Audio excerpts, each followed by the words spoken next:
very good Tuesday morning, and I hope I find you very well indeed. A long time since I've made a video, or proper one of these videos really, with Baselworld getting in the way, etc. And to be honest, I had to take a little bit of time to recover from all the travelling and being treated like cattle on the economy flights that I took. Ridiculous, but I'm sure we're all conversant with how we as fare-paying customers are treated by budget airlines. What I wanted to do with this one really is just to close down Baselworld really. Firstly, I want to say that it was lovely for me to put a tick in one of my life boxes. It's something, as you're all well aware, that I've wanted to do for many years, but never thought I would have the chance, the opportunity, the time to actually do it. But doing it the way I did, which was a very tight-fisted way of doing it, I guess. I stayed in an Airbnb, and I if you don't know what that is, basically it's people who list spare rooms or full houses even that they may have to an organisation called Airbnb, and you can basically rent a room or a house if you've got a family for however long you're in the city where that house is based, and it saves you quite a lot of money on hotel bills, and of course it's self-catering, so you can eat whatever you like. You're not subject to the whims of any particular restaurant in a hotel or whatever. And I used EasyJet, flying out from Manchester direct into Basel Airport, which was absolutely fine. A couple of hours flight, I say packed in like cattle, but hey ho. Managed to meet up with Jonathan from Repairs by Post. Now, Repairs by Post, if you recall, is the organisation who were kind enough to sort out my Omega Seamaster 300 Professional, there she is, when the crown pendant tube went awry. They sorted that out for me, so I met up with him. So we had a good chat, and we met at the airport going out, met on the in the airport coming back, and once or twice whilst we were actually in Basel. If you ever go to Basel, what I'm going to try to do, some kind of do's and don'ts, as it were. Not particularly do's and don'ts, but I can't think of a better thing to say here. Switzerland is kind of split between three languages, as it were. There is the French speaking section. You tend to find that in Geneva and its environs. Basel is German speaking, and before I went, I obviously asked the question, although I do speak a little bit of French and a little bit of German, but only a little bit of German, what is the availability of English speakers in Basel? And I was confidently told by tourist information, don't you worry, English is widely spoken in Basel, so you'd be perfectly fine. I found that wasn't the case at all. Anybody I had to converse with, the first thing I asked them, obviously in German, was did they speak English? And the stock answer was a little. And when people say a little, they meant really little. So I spoke more German during the time I was there than I've spoken in the last 10 years, maybe. But we got by. So a suggestion to me, if you ever go to Baselworld, try and brush up a little bit on German, learn a few useful phrases, you know, like where's the railway station, or the bus stop, or where the toilets are, things like that. Things that will allow you to get through kind of a normal, for want of a better phrase, working day. As far as the currency is concerned, Basel is very expensive, extremely expensive. The conversion rate from sterling to Swiss francs, you got 1 Swiss franc for every about 85 pence here in Britain. So it's very easy really just to round it up 1 to 1. That's what I found. And to give you an idea of how expensive it is for a bottle of sparkling water, for instance, it was 1 Swiss franc 40 cents. So that's basically £1.40, which is a lot of money for anyone to pay for a small bottle of pop, in effect. Baselworld itself is fantastic. The only downside, I would say, for people like myself, if you have physical restrictions or health issues, don't think about, because I did speak to one or two people who were going for a day and they travelled the night before, arrived the night before, they were going to go for the day and travel back the day after. It is too big to do a day. It's just too big. It is not only watches, but it's also jewellery. So you get lots and lots of people from lots of different trades there, not only watch sellers, but watch makers, watch repairers, jewellery sellers, jewellery wholesalers, actual jewellers who own jewellery shops, and so on and so forth. You also get all the members of press there, the press from around the world, anybody you can think of, from the tiny little fish such as myself to the guy who was sat 2 places away from me in the press conference was from the Financial Times. So you get a whole gamut of people there. Now, the best day, as far as I was concerned, of course, was the press day. The beauty of the press day is that you got to be involved in something that the general public don't see, which is the media asking and answering questions, the panel giving their opening statements as to what their hopes were of Baselworld that particular year.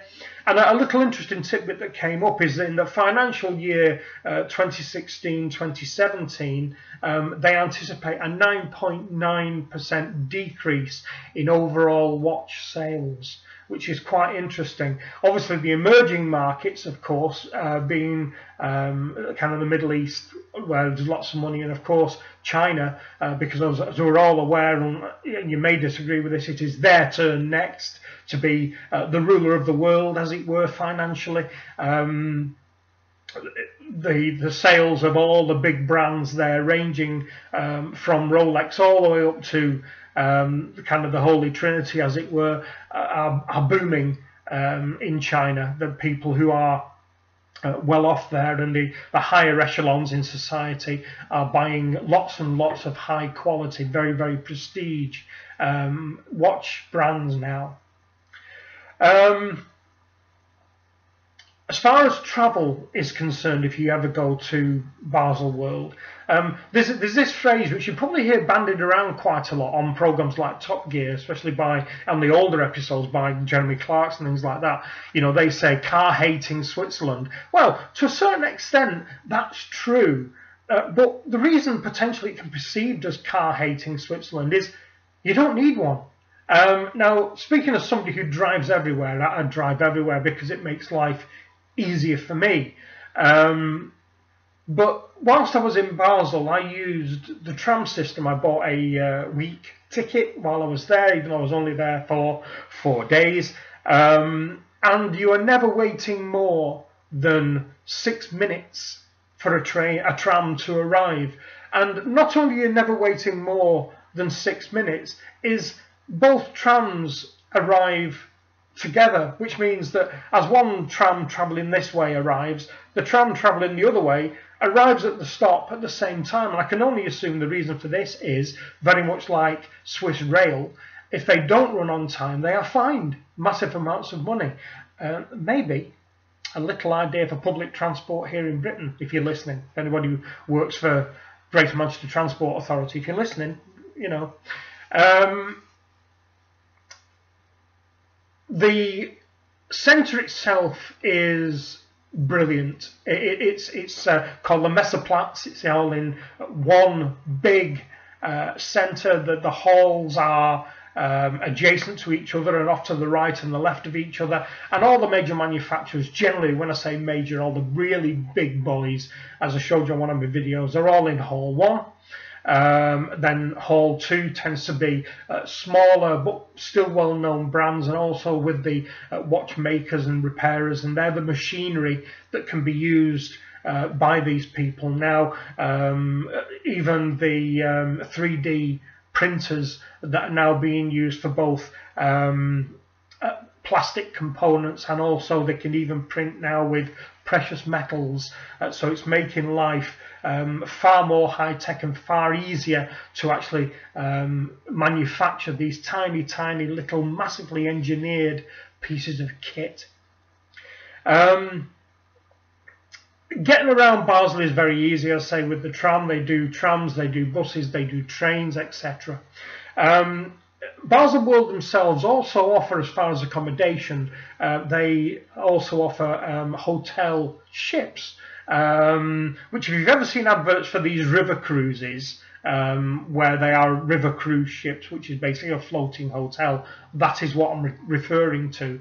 To stay in one of those, very expensive. By the time I booked to stay, time was getting along, and they only had the ship left where all you could buy was a suite, and that was 730 Swiss francs per night, which, you know, beyond the means of most people, I would wager. So that's absolutely crazy. So if you're going to go, book early. And I would say, if you're planning to go, if it's one of the things that has been a lifelong ambition for you, as it was for me, book now for next year. Book now for next year. You'll know it's going to be towards the end of March sometime. Just have a look on the website and try and book now. Get in before the rush actually starts, and that's going to be the easiest way of doing it.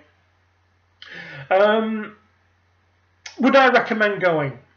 Absolutely. For me, I can only gauge from my enjoyment and delight of actually being there to achieve something I've wanted to achieve for such a long time. It is a mecca for the wristwatch nuts of this world. I appreciate there's guys, you know, all around the world who would have to travel so damn far to get to Switzerland. But if you are in continental Europe or Britain or Norway or somewhere, you know, even Iceland, somewhere like that, it is a plane ride away. That's what it is. And it is well worth the effort to put a big tick in a life box. You can now say, as I can, been there, done that now. Absolutely brilliant. Will I go again? Absolutely. Absolutely. Will it be next year? Not sure. Possibly the year after, if I'm well enough. I am going to try and get press accreditation again. Hopefully me having it this time will make life a little bit easier next time. And the reason I will go for press accreditation again is that on press day, after the press conference, there is a press lunch.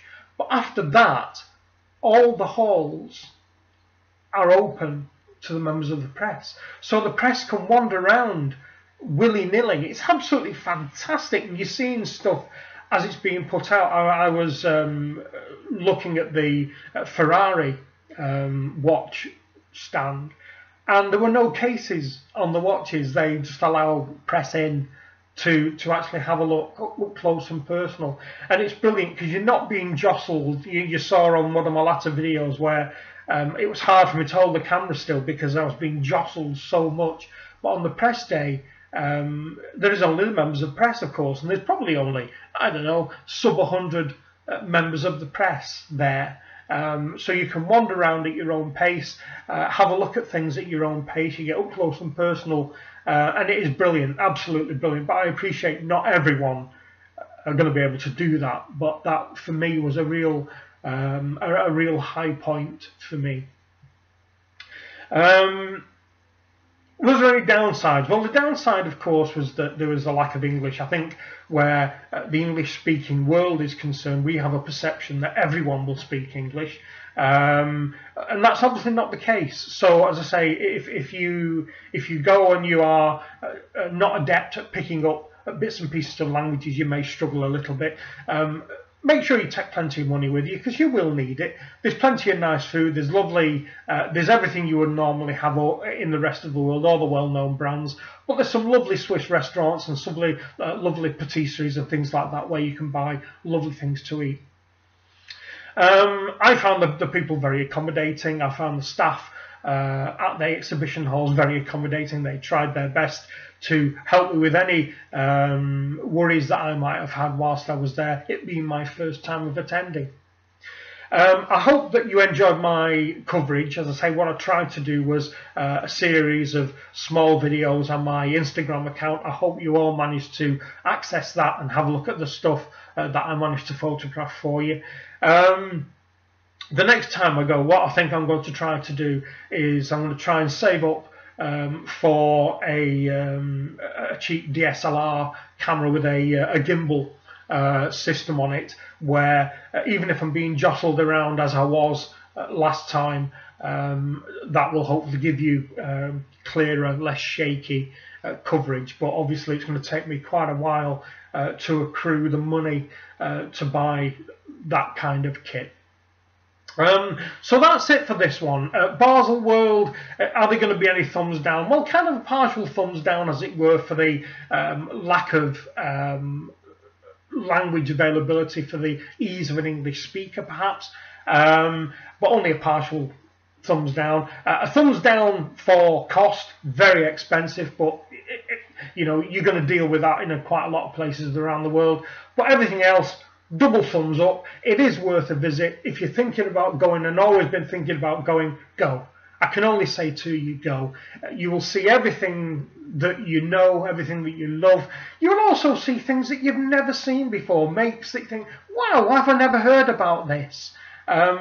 So go and do that. It will widen your horizons as far as what you can slap on your wrist. There's lots of stuff out there, stuff that you and I and we as a community have never seen before. Baselworld is the place.